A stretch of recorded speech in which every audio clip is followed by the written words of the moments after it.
C'est Masson qui apprécie Pharaon.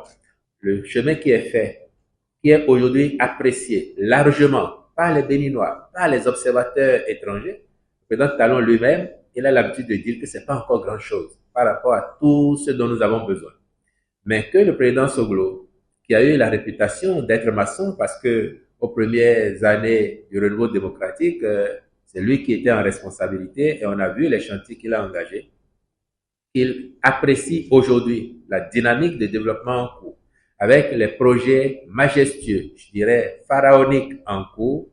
Je crois que c'est tout à fait justifié parce que si on a porté cette ambition-là soi-même, qu'on n'a pas eu l'occasion de la porter au bout, mais qu'on a la chance de son vivant de voir un de ses successeurs donner corps à cette ambition avec des réalisations palpables, je crois que c'est tout à fait juste et honnête de reconnaître qu'il y a une belle dynamique en cours dans le pays. Et c'est pour ça que nous, côté gouvernement, nous considérons que c'est un juste retour des choses, que cela soit apprécié. Et c'est tant mieux. Mais en même temps, cela nous oblige. Cela oblige le président Talon.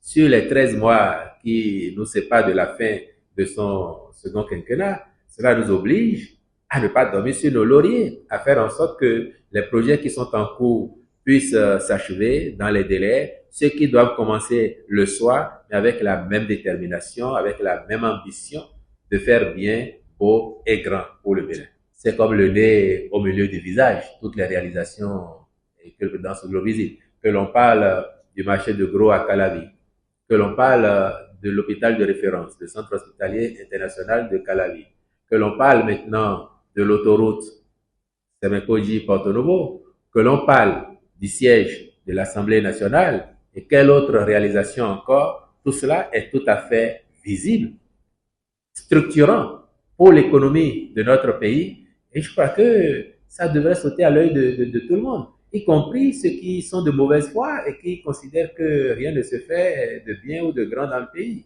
Bon, au moins, il y en a qui voient et qui reconnaissent. C'est tant mieux.